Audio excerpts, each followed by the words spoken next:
प्रिय दोस्तों, आप सबों को प्रेम भरा नमस्कार। आप सबका हम इस सत्य वचन कार्यक्रम में या धारावाहिक कार्यक्रम में आपका स्वागत करते हैं। सत्य वचन पवित्र शास्त्र बाइबल का क्रमबद्ध अध्ययन है और इस समय हम बाइबल के दूसरा इतिहास का अध्ययन कर रहे हैं, जो राजाओं के कार्य और परमेश्वर का उनके बर्ताव का मूल्यांकन करते हुए जगत के सृष्टिकर्ता परमेश्वर को हमें इस बात को समझने में सहायता कर रहा है, क्योंकि वह राजाओं का राजा है, प्रभुओं का प्रभु है। वही सबको नियुक्त करता है और हमें अधिकार देता है। हम कहेंगे कि फिर परमेश्वर दुष्टों को क्यों नियुक्त करता है? परमेश्वर अधिकारियों और आम लोगों को अवसर देता है कि वे उसके उद्देश्यों की पूर्ति करने में उसके कार्यों को पूरा करें। प्रश्न न सिर्फ शासकों के लिए है, पर इस बात में भी है कि हम उसके नियमों को क्यों नहीं मानते हैं। दोनों ही परिस्थितियों में पाप कार्य करते हुए दिखाई देता है।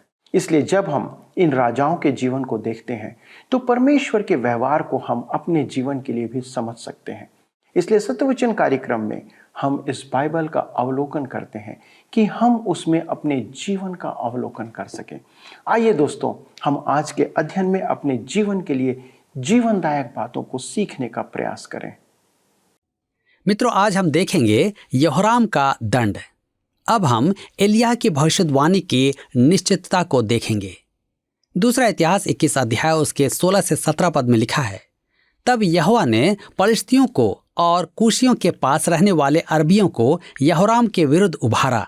वे यहूदा पर चढ़ाई करके उस पर टूट पड़े और राजभवन में जितनी संपत्ति मिली उस सब को और राजा के पुत्रों और स्त्रियों को भी ले गए, यहाँ तक कि उसके छोटे बेटे यहोआहाज को छोड़ उसके पास कोई भी पुत्र ना रहा।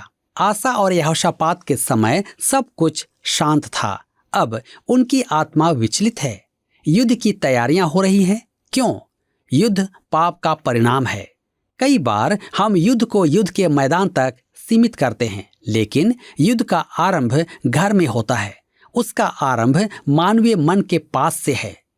दूसरा इतिहास 21 उसके 18 से 20 पद में लिखा है, इन सब के बाद यहोवा ने उसे अंतड़ियों के असाध्य रोग से पीड़ित कर दिया। कुछ समय के बाद अर्थात 2 वर्ष के अंत में उस रोग के कारण उसकी अंतड़ियां निकल पड़ी और वह अत्यंत पीड़ित होकर मर गया। उसकी प्रजा ने जैसे उसके पुरखाओं के लिए सुगंध द्रव्य जलाया था, वैसा उसके लिए कुछ न जलाया।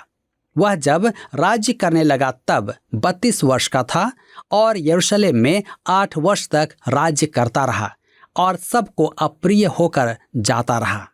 उसको दाऊदपुर में मिट्टी दी गई, परंतु राजाओं के कब्रिस्तान में नहीं। उसकी मृत्यु कूड़े से छुटकारा पाना था। उसकी कब्र का स्थान और दफन के समय उसके सम्मान में कमी से स्पष्ट है कि वह घृणा का पात्र था। अगले अध्याय में हम देखेंगे कि जिन्होंने कभी राज्य किया था उनमें उसकी रानी सर्वाधिक घृणित स्त्रियों में से एक थी। आइए देखें अहज्याह का दुष्ट राज। दूसरा इतिहास 22 अध्याय के 1 पद में लिखा है, तब यरूशलेम के निवासियों ने उसके छोटे पुत्र अहज्याह को उसके स्थान पर राजा बनाया, क्योंकि जो दल अरबियों के संगी छावनी में आया था उसने उसके सब बड़े बेटों को घात किया था। अतः यहूदा के राजा यहोराम का पुत्र अहज्याह राजा हुआ। यहाँ नाम से उलझन उत्पन्न हो सकती है, क्योंकि कभी कभी एक ही व्यक्ति के अलग अलग नाम काम में लिए गए हैं। अहज्याह दूसरा इतिहास का यहोआहाज ही है। यहोराम का केवल यही पुत्र बचा है, अन्य सब मार डाले गए हैं।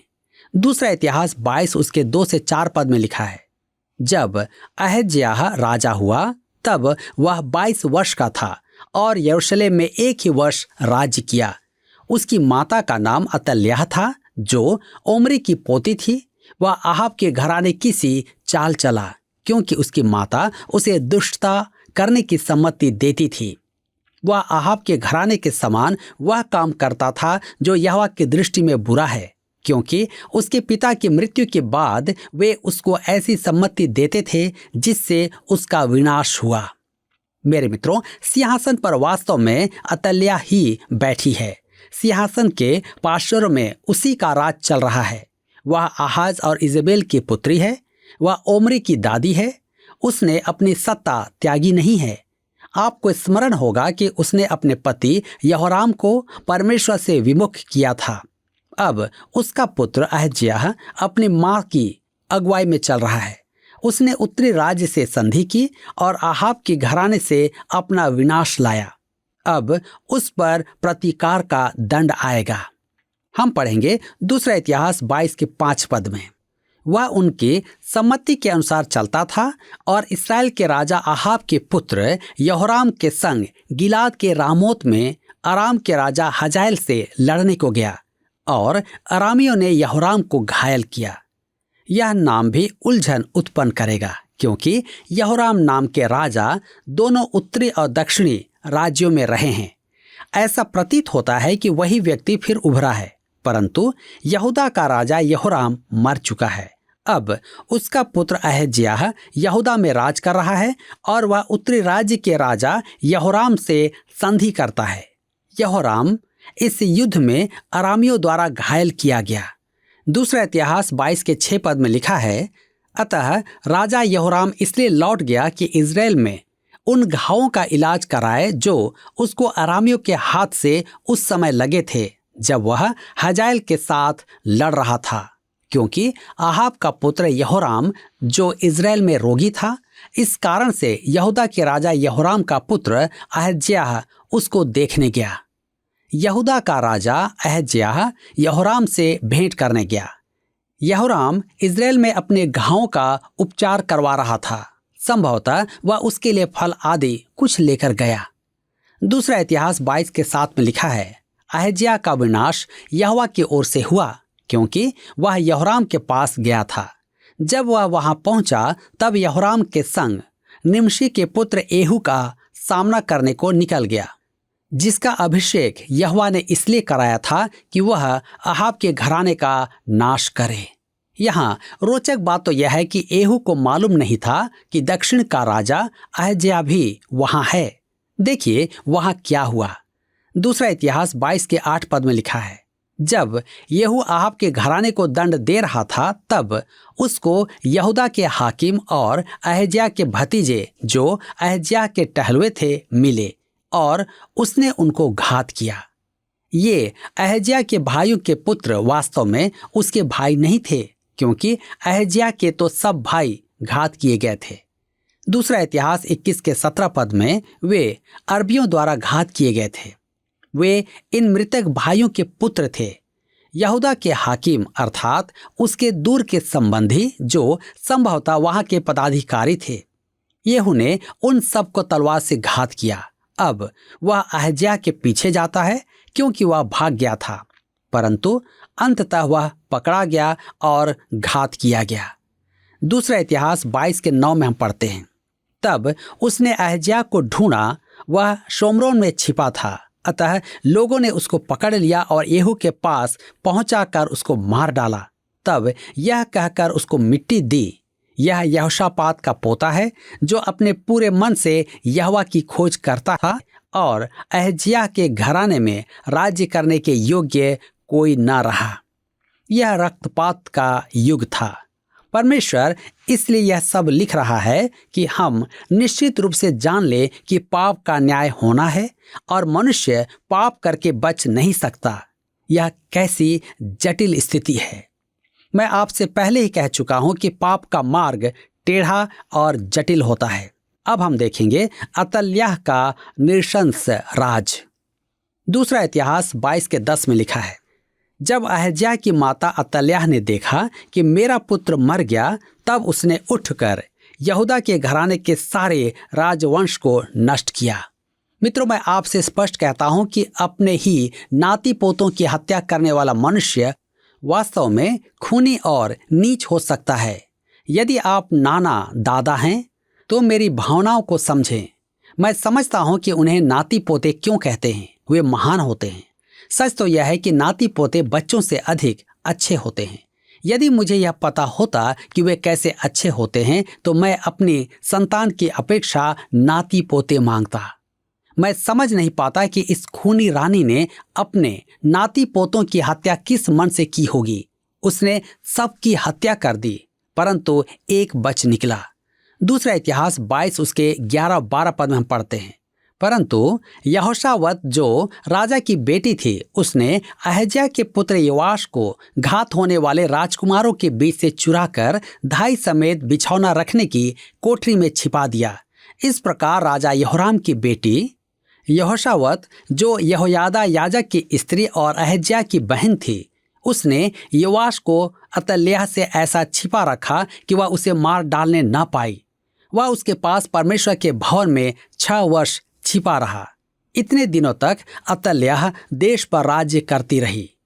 मेरे मित्रों, यदि वह बचकर नहीं निकलता तो दाऊद का वंश समाप्त हो जाता और मसीह के आगमन की प्रतिज्ञा जो परमेश्वर ने दाऊद को दी थी कभी पूरी न होती। यह स्थिति आ गई थी।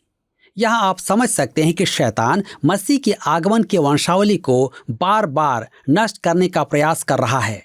आपको स्मरण होगा कि शैतान ने मिस्र में भी प्रयास किया था कि मसीह यीशु की वंशावली को नष्ट कर दे। जब फिरौन ने सब इब्री शिशुओं का वध करने का आदेश दिया था, तब हामान के द्वारा उसने यहूदियों के सर्वनाश की योजना पारित करवाई थी। यीशु के जन्म के समय भी उसने हेरोदेस द्वारा सब बालकों के वध का आदेश निकलवाया था। यह भी शैतान के प्रयास का उदाहरण है कि उसने दाऊद के वंश को नष्ट करना चाहा, परंतु एक वंशज बच गया। बालक योआश जब छिपाया गया तब वह 1 वर्ष का था। वह मंदिर में 6 वर्ष तक छिपा कर रखा गया।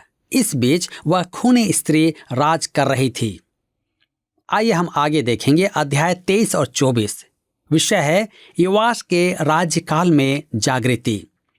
योआश के राज्यकाल में यहूदा ने तीसरी धार्मिक जागृति देखी। यह जागृति वृहत नहीं थी और इसका श्रेय वास्तव में याजक यहोयादा को जाता है। आइए देखें योआश का राजा बनाया जाना। दूसरा इतिहास 23 अध्याय के 1 पद में लिखा है, 7वें वर्ष में यहोयादा ने हियाब बांधकर यरोहाम के पुत्र अजर्याह, यहोहनान के पुत्र इश्माएल, ओबेद के पुत्र अजर्याह, अदायाह के पुत्र मसीयाह और जिक्री के पुत्र एलीशापात, इन शतपतियों से वाचा बांधी। यहूदा के अगुए खूनी रानी अतल्याह से असंतुष्ट थे। अब यहोयादा याजक अगुओं की एक गुप्त सभा बुलाता है कि उन्हें दाऊद के एक वंशज से परिचित करवाए जो अब भी जीवित है। उन सब ने शपथ खाई कि वे दाऊद की संतान को ही राजा बनाएंगे। उन्होंने लेवियों और यहूदा के हाकिमों को एकत्र किया और बालक योआश के राज्याभिषेक की सावधानी पूर्वक योजना बनाई, क्योंकि वह दाऊद का वंशज था। उस समूह का तीसरा भाग मंदिर के द्वार पर द्वारपाली करेगा। ये लोग सब्त के दिन वहां आते थे। एक तीसरा भाग राजा के भवन में होगा। नेव के फाटक के पास रहेंगे। वे याजक और लेवियों को छोड़ अन्य किसी को भीतर न आने देंगे। बालक राजा के साथ रहने वाले लेवी हथियार बंद होंगे। यहोयादा ने उन्हें मंदिर में रखे भाले, ढाल और बर्छे दिए। ऐसी व्यवस्था की गई। दूसरा इतिहास 23 के 11 में लिखा है, तब उन्होंने राजकुमार को बाहर ला, उसके सिर पर मुकुट रखा और साक्षी पत्र देकर उसे राजा बनाया। और यहोयादा और उसके पुत्रों ने उसका अभिषेक किया और लोग बोल उठे, राजा जीवित रहे। यह नाटकीय कृत्य बड़ा ही रोमांचकारी और उत्साहपूर्ण था। दाऊद का वंशज 7 वर्षीय योआश अब यहूदा के सिंहासन पर बैठा। अब देखिए अतल्याह की हत्या। अतल्याह तो यही सोच रही थी कि उसने अपने सब वंशजों को घात कर दिया है। उसने यह पाशविक कृत्य क्यों किया? वह सत्ता की भूखी थी। वह रानी बनी रहना चाहती थी। आज भी संसार में ऐसी स्त्री पुरुष हैं जो सत्ता पाने के लिए कुछ भी कर सकते हैं। प्रत्येक सामाजिक वर्ग में वे हैं। प्रचारक हैं, सेवक हैं, राजनेता हैं, शासक हैं, जो कुछ भी करके सत्ता पाना चाहते हैं। मनुष्य सत्ता पाने के लिए कितना भी नीचे गिर सकता है। वे इस रानी के स्वभाव के हैं, सत्ता के लोभी। दूसरा इतिहास 23 अध्याय के 12 पद में लिखा है, जब अतल्याह को उन लोगों का हल्ला जो दौड़ते और राजा को सराहते थे सुनाई पड़ा, तब वह लोगों के पास यहोवा के भवन में गई। यह स्त्री अतल्याह आश्चर्यचकित रह गई। दूसरा इतिहास 23:13 में पढ़ते हैं, उसने क्या देखा कि राजा द्वार के निकट खंभे के पास खड़ा है और राजा के पास प्रधान और तुरही बजाने वाले खड़े हैं और सब लोग आनंद कर रहे हैं और तुरहियां बजा रहे हैं और गाने बजाने वाले बाजे बजाते और स्तुति करते हैं। तब अतल्याह अपने वस्त्र फाड़कर पुकारने लगी, राजद्रोह, राजद्रोह। मित्रों, उसके विचार में यह राजद्रोह था।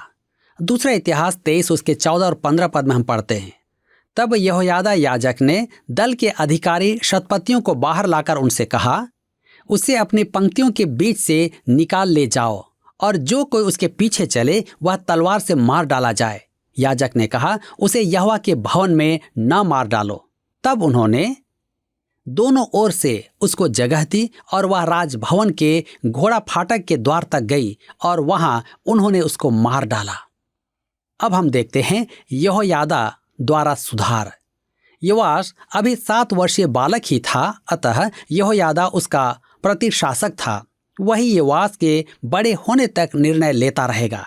यहोयादा परमेश्वर का याजक था, अतः उसने राष्ट्र को परमेश्वर की आराधना में लौटाया।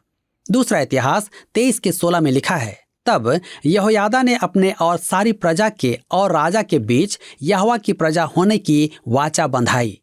यहोयादा ने बाल की वेदियां ढा दी और बाल के पुजारियों का वध किया। उसने होम बलियों के लिए याजकों और लेवियों की पारियां नियुक्त की। दाऊद की व्यवस्था के अनुसार संगीत का पुनरुद्धार किया गया। द्वारपाल फाटकों की चौकसी करते थे कि अशुद्ध वस्तु का प्रवेश न हो। दूसरा इतिहास 23:21 में लिखा है, तब सब लोग आनंदित हुए और नगर में शांति हुई। अतल्याह तो तलवार से मार ही डाली गई थी। मित्रों, एक ही विषय बार बार दोहराया गया है। पाप सदैव जटिलता, समस्या, दिल का दुख और परमेश्वर का दंड लाता है। जागृति देश में शांति और विश्रांति लाती है। अतल्याह दुष्ट रानी का वध किया और योआश को राजा बनाया गया। क्योंकि अभी वह बालक ही था, उसने इस्राएल को फिर से यहोवा की उपासना में लौटाया। अब हम देखेंगे योआश का राज्य। दूसरा इतिहास 24 अध्याय के 1 पद में लिखा है, जब योआश राजा हुआ तब वह 7 वर्ष का था और यरूशलेम में 40 वर्ष तक राज्य करता रहा। उसकी माता का नाम सिबिया था, जो बेर्शेबा की थी। यहोयादा याजक ही था जो बालक योआश का मार्गदर्शन करता था। यहाँ उसकी माता का नाम भी दिया गया है। वह एक अच्छी माँ रही होगी। वह धर्म सुधार परमेश्वर के पास लौट आने के अभियान से पूर्णतः सहमत थी। उसका आदिवास बेशेरबा था। बेशेरबा अब्राहम का स्थान भी था। दूसरा इतिहास 24 उसके 2 और 3 में लिखा है, जब तक यहोयादा याजक जीवित रहा तब तक योआश वह काम करता रहा जो यहोवा की दृष्टि में ठीक है। यहोयादा ने उसके 2 विवाह कराए और उससे बेटे बेटियां उत्पन्न हुई। योआश ने यहोयादा की शिक्षा के अनुसार जो उचित था वही किया। अब एक विचित्र बात यहाँ आती है, उसने 2 पत्नियां की, तब नहीं जब वह 7 वर्ष का था। स्मरण रखें कि उसने 40 वर्ष राज किया था। बात यह है कि क्या 2 पत्नियां रखना उचित है? कदापि नहीं। यह इसलिए नहीं लिखा गया है कि उसने परमेश्वर की दृष्टि में यह अच्छा किया, परंतु मात्र एक ऐतिहासिक तथ्य स्वरूप लिखा गया है। उस युग की पृष्ठभूमि देखते हुए तो 2 पत्नियां रखना कोई बड़ी बात नहीं थी, विशेष करके राजा के लिए तो यह एक छोटी सी बात थी। दूसरा इतिहास 24 के 4 में लिखा है, इसके बाद योआश के मन में यहोवा के भवन की मरम्मत करने की इच्छा उपजी। योआश ज्यों-ज्यों बढ़ रहा था त्यों-त्यों यहोयादा वृद्ध होता जा रहा था। वह 130 वर्ष का था जब उसका निधन हुआ। अंतिम दिनों में याजक उसके नियंत्रण से बाहर हो गए और मंदिर का पुनरुद्धार न हो पाया। योआश द्वारा जागृति पर प्रश्न उठता है। उसके अधीन अधिक सुधार नहीं हुआ, परंतु कुछ सुधार हुआ था। उसी ने मंदिर के पुनरुद्धार की योजना बनाई तथा उस पर बल दिया। दूसरा इतिहास 24 उसके 5 और 6 पद में लिखा है, तब उसने याजकों और लेवियों को इकट्ठा करके कहा, प्रति वर्ष यहूदा के नगरों में जा जाकर सब इस्राएलियों से रुपए लिया करो, जिससे तुम्हारे परमेश्वर के भवन की मरम्मत हो। देखो, इस काम में फुर्ती करो। तो भी लेवियों ने कुछ फुर्ती न की। तब राजा ने यहोयादा महायाजक को बुलवाकर पूछा, क्या कारण है कि तूने लेवियों को दृढ़ आज्ञा नहीं दी कि वे यहूदा और यरूशलेम से उस चंदे के रुपए को ले आएं, जिसका नियम यहोवा के दास मूसा और इस्राएल की मंडली ने साक्षी पत्र के तंबू के निमित्त चलाया था। अंत में यहोयादा वृद्ध हो गया और याजक उदासीन हो गए। वे अपने कर्तव्यों में ढीले पड़ गए। दूसरा इतिहास 24:7 में लिखा है, उस दुष्ट स्त्री अतल्याह के बेटों ने तो परमेश्वर के भवन को तोड़ दिया था और यहोवा के भवन की सब पवित्र की हुई वस्तुएं बाल देवताओं के लिए प्रयोग की थी। मंदिर के विनाश का उत्तरदायी कौन था? परमेश्वर का मंदिर जीर्ण शीर्ण अवस्था में था, अतः योआश ने उत्तरदायित्व संभाला। दूसरा इतिहास 24 उसके 8 से 10 में लिखा है, राजा ने एक संदूक बनाने की आज्ञा दी और वह यहोवा के भवन के फाटक के पास बाहर रखा गया। तब यहूदा और यरूशलेम में यह प्रचार किया गया कि जिस चंदे का नियम परमेश्वर के दास मूसा ने जंगल में इस्राएल में चलाया था, उसके रुपए यहोवा के निमित्त ले आओ। तो सब हाकिम और प्रजा के सब लोग आनंदित हो रुपए लाकर जब तक चंदा पूरा ना हुआ तब तक संदूक में डालते गए। जब तक चंदा पूरा ना हुआ अर्थात तब तक उन्हें आवश्यक धनराशि ना मिल गई। दूसरा इतिहास 24:11 में हम पढ़ते हैं, जब जब वह संदूक लेवियों के हाथ से राजा के प्रधानों के पास पहुंचाया जाता और यह जान पड़ता था कि उसमें रुपए बहुत हैं, तब तब राजा के प्रधान और महायाजक के अधिकारी आकर संदूक को खाली करते और तब उसे फिर उसके स्थान पर रख देते थे। उन्होंने प्रतिदिन ऐसा किया और बहुत रुपए इकट्ठा किए। योआश को लेवियों पर विश्वास नहीं था कि वे जाकर दान एकत्र करें, अतः उसने मंदिर में यह संदूक रखवाया और जनता ने उसमें दान डाला।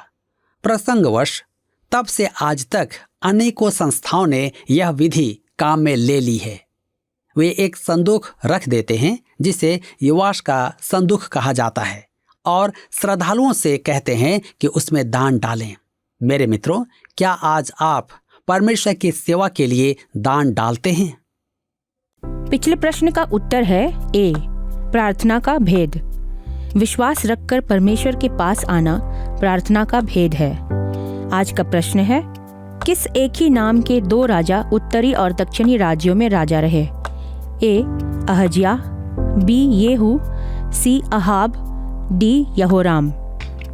मित्रों, इस प्रश्न का उत्तर हमें कल सुबह 6 बजे से पहले विकल्प ए, बी, सी या डी के साथ अपना नाम, पता, स्थान के साथ 9651433397 पर SMS या WhatsApp करें। सभी विजेताओं को विशेष पुरस्कार प्रदान किए जाएंगे। धन्यवाद। क्या आपको यह कार्यक्रम पसंद आया? अभी हमें एक मिस कॉल करें और आप अगले विजेता हो सकते हैं।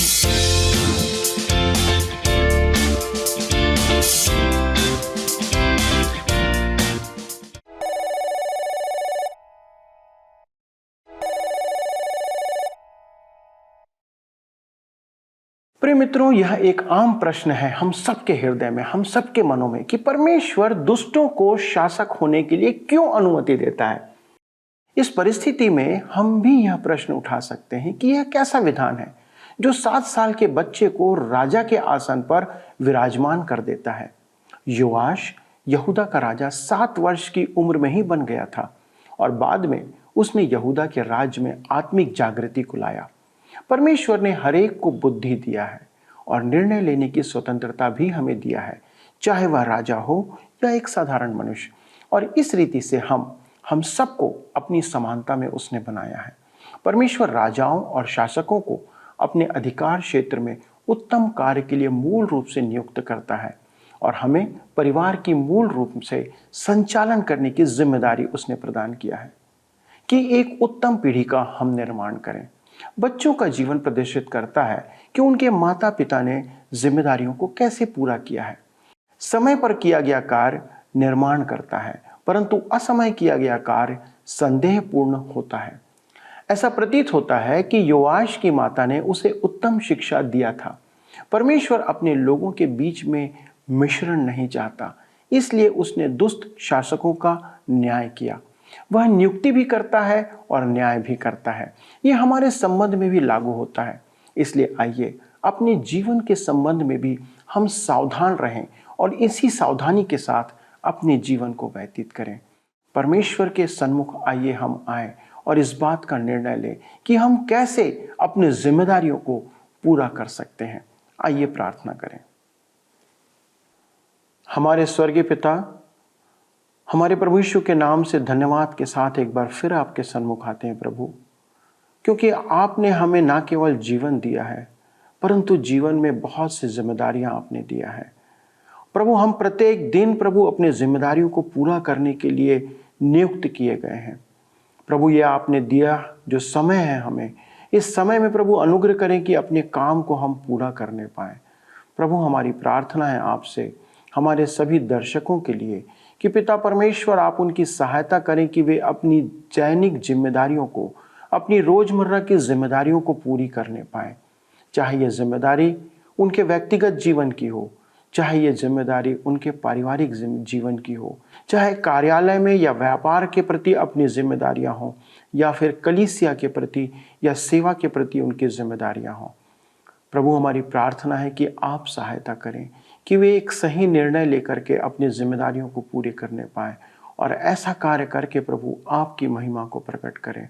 हमारे सारे दर्शकों को प्रभु आपके सन्मुख इस समय ले आते हैं जो किसी न किसी बीमारी की अवस्था में आपको पुकार रहे हैं। प्रभु, आप अनुग्रह करें, अपने चंगा भरे हाथ को बढ़ाएं ताकि आपकी चंगाई उनके जीवन में पहुंचे और इस समय प्रभु आपका अनुग्रह उनके जीवन में पहुंचने पाए। उनके विश्वास के द्वारा प्रभु आप उनके लिए चंगाई को प्रदान करें ताकि आपका नाम महिमा पाए। महिमा और आदर सिर्फ और सिर्फ आपको देते हुए पिता बिनती यीशु के नाम से मांगते हैं, आमीन। मित्रों, आज के कार्यक्रम में शामिल होने के लिए आपको बहुत बहुत धन्यवाद और मुझे उम्मीद है कि आपने आज आशीषों को पाया होगा। यदि आप आशीषित हुए हैं तो कृपया एक मिस कॉल हमें दें और आप चाहें तो हमें फ़ोन, SMS या पत्र के द्वारा भी अपनी आशीषों को साझा कर सकते हैं ताकि हम आपके लिए निरंतर प्रार्थना करते रहें। प्रभु आपको बहुत आयत से आशीष दे। अगले प्रसारण में फिर आपके साथ मिलेंगे, तब तक परमेश्वर के साथ चलते रहें। धन्यवाद।